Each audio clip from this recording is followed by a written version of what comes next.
Bonjour à tous, la vidéo d'aujourd'hui fait suite à quelques vidéos qui avaient été présentées sur nos réseaux sociaux. D'ailleurs, si vous n'êtes pas abonné, je vous invite à le faire de suite. Et en fait, il s'agit d'une pièce pour une voiture qui est une Renault 5 décapotable.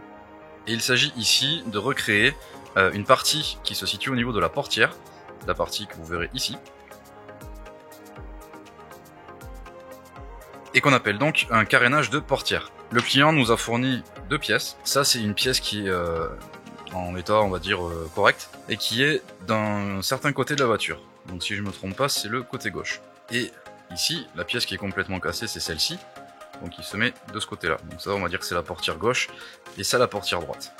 Donc pour redessiner cette pièce-là, évidemment, il faut un modèle, et comme ce sont des pièces introuvables, le modèle n'existe pas. Donc fort heureusement, le client ayant le modèle du côté gauche nous l'a fourni, c'est celui-ci. Et l'idée, c'est de recréer cette pièce ici. Et une fois qu'on l'a recréée, on va faire ce que l'on appelle un miroir. Donc cette pièce qui sera complètement dessinée en 3D. Si on fait un miroir selon cet axe-là, on devrait avoir donc la pièce opposée, qui du coup sera intégralement reconstruite avec la pièce manquante. Donc comme on peut le voir, il y a des angles de partout, il y a des angles différents. Ici là, il y a des zones d'évidement qui sont pas forcément très régulières.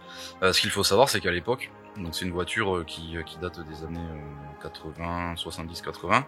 À l'époque, le numérique n'existait pas pour faire du dessin 3D, donc tout se faisait à la main, donc sur ce qu'on appelait des rotrines.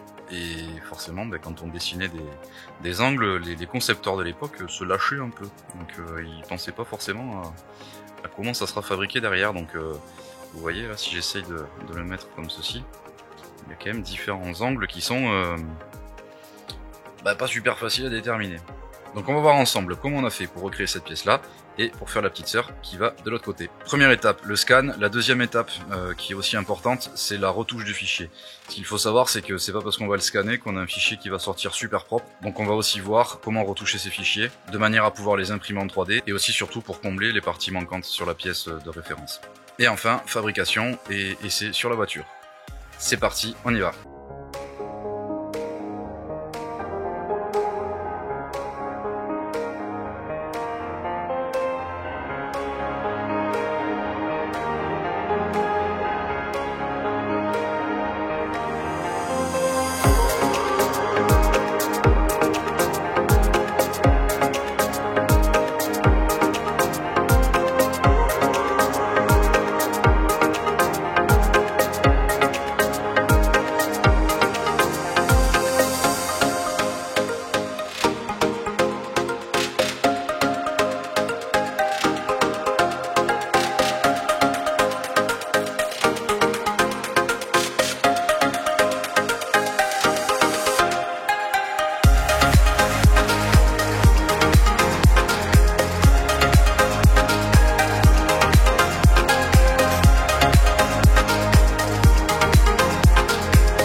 C'est donc la fin de cette vidéo. On a vu ensemble comment passer de ceci à ceci. Tout ça en partant de cette pièce opposée et en créant ce qu'on appelle la pièce miroir. Donc on a bien le côté gauche de la voiture, le côté droit de la voiture qui a été refait, vous voyez ici. Et tout ceci en utilisant la géométrie, à savoir une pièce qui était en état correct, faire une symétrie sur son axe vertical qui a permis de remplacer une pièce dont on n'avait pas l'intégralité. La pièce finale a été fabriquée en ABS, qui est un plastique qui résiste aux intempéries, notamment à l'humidité et surtout à la chaleur jusqu'à 90 degrés.